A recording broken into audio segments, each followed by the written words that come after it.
Now, if there's one movie I love, it has to be The Matrix. And do you remember the scene where Neo instantly learns jujitsu by downloading it into his brain? Wouldn't it be great if you could learn to play the guitar that easily? You could just download it. And here we go. But unfortunately, it's not that easy. In the beginning especially, it's quite hard. So here are 10 things we're gonna cover today that I wish I knew right from the start. Now let's say we're gonna play a few chords. Very simple: C, F, and G.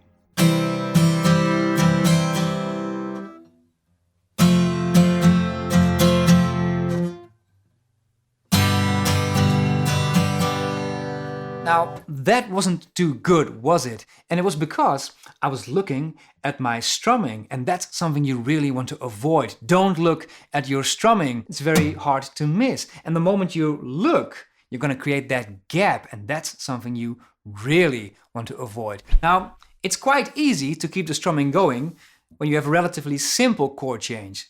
For instance, like this.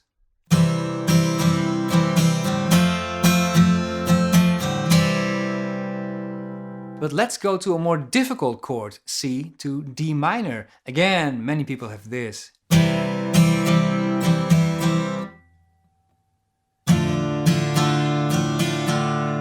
So how do we get rid of that gap in the strumming? Well, although there are 6 strums in the strumming pattern, I'm not gonna play every strum on the C chord. In fact, I'm gonna lift off my fingers a bit earlier, so 1 or 2 strums are actually on open strings.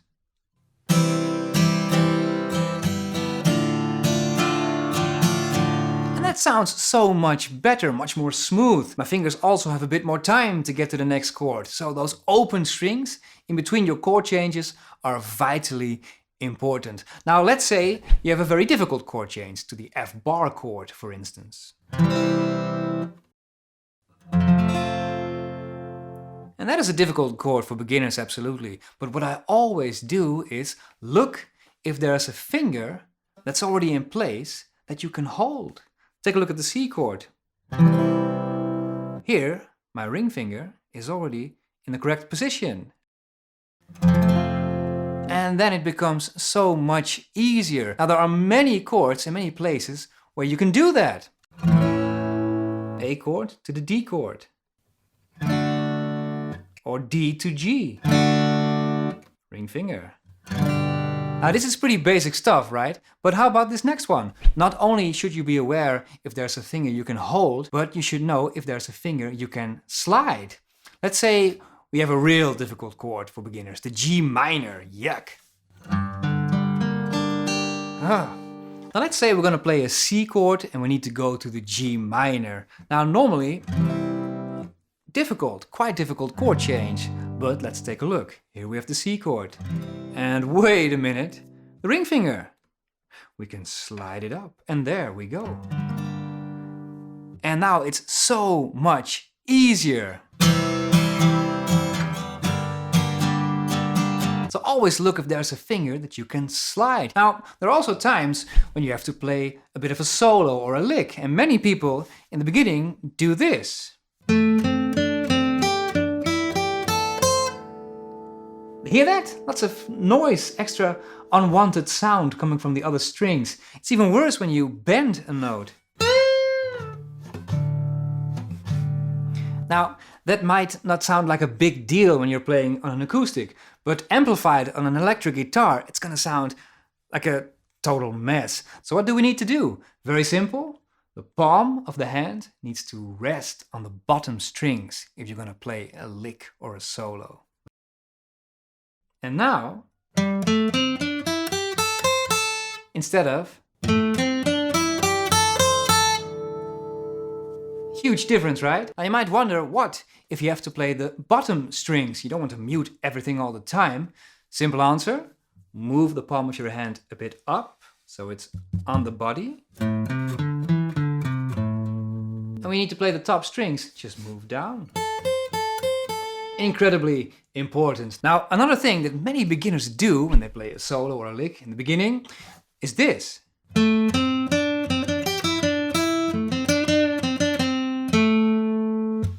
Sounded okay, but a little bit well, not very smooth, right? And the reason was I was picking everything downwards. And what you want to do is to do a bit of alternate picking. And alternate picking simply means moving down and up, not everything downwards. Without. Now, if you have an acoustic guitar, it's also nice if you can do a bit of finger picking.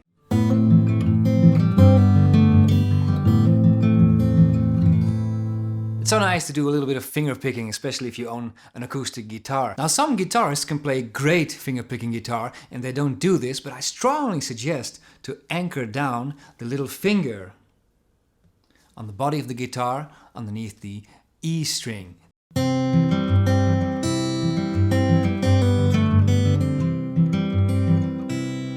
Without resting the little finger on the body of the guitar, there's a chance that your hand becomes a little bit too tense, and that's going to affect your sound.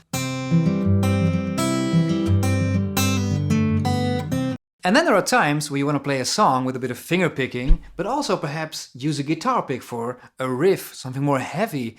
And to go back and forth can be quite annoying. Put the pick away. Oh, back to the... That doesn't work, does it? So what I do, very simple, if I want to do the finger picking, I just hold the pick with my index finger.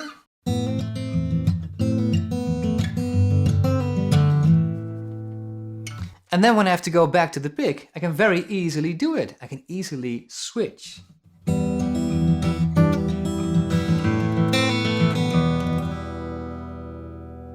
Now, the next thing that I'm about to tell you is something that Thom Emanuel told me, and it's so very true. Let's say you have to play something quite simple like this.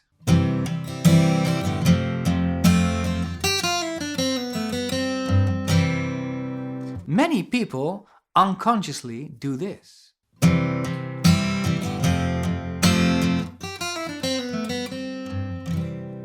Now, what happened there? Well, the moment I started to play that little lick, the tempo was increasing. I started to play a little bit faster without being aware of it. And this is something we all do unconsciously. As soon as you're going to do something more difficult, you're going to increase the tempo. And this is not what you want. How can you fix it? Well, simple. Tap your feet. Now this might look easy, but it's not. It really takes practice to get it right. But it's something you want to do right from the start. You're much likely to hold the tempo.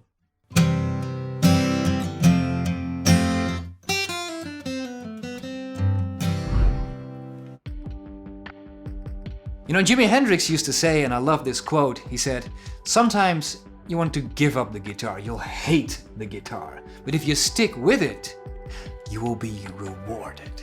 And that is so true. Sometimes we think that it's all about talent. I wish I had the same talent. But I think it's also a matter of those guys were literally playing guitar all day. They were working their ass off. I once read that Thom Emanuel practiced 16 hours a day for several years. Now that can be good for your social life. I wouldn't recommend practicing that many hours.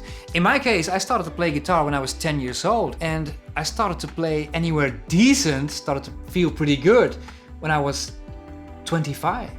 So that's 15 years of screwing up and messing about.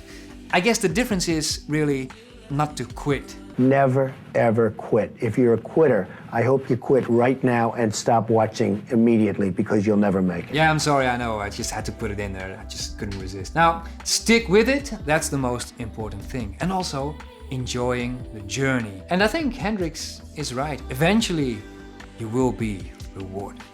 Okay, that's it for today, guys. I hope you enjoyed this video. As always, a huge thanks to all patrons for supporting the channel. And I will see you next time.